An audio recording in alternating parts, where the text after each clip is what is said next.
says that if your tears for Abu Abdullah al-Husayn alayhi salam are truly true, then you live like Husayn. What is our understanding of Ashura? Here, individuals fall into one of two narratives, one of two categories. A few amount of people are in the second category.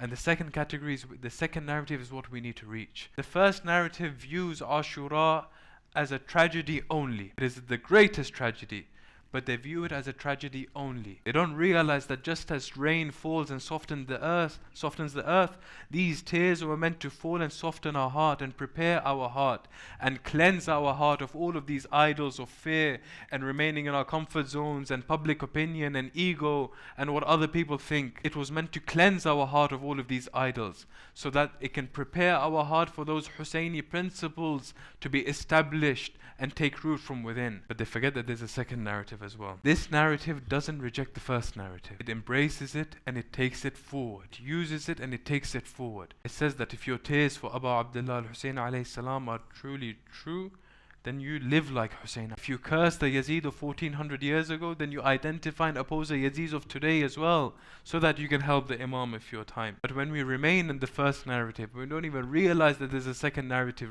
to reach, then a few very dangerous consequences to begin to take place. A person can live in an illusion, sit here on the minbar of Imam Hussein alayhi salam, recite the masa'ib of Ali al-Asghar alayhi salam, and say how he was killed by the Yazid of 1400 years ago.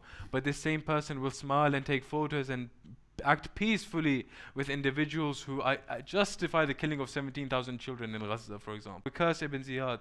But this individual who enabled the actions of Yazid 1400 years ago, but the same individual will have no problem inviting the current day Ibn Ziyads into our centers. Individuals who enable the actions of our times Yazids by supplying them with F-35 parts or whatever. We'll have no problem because we haven't truly understood Ashura correctly.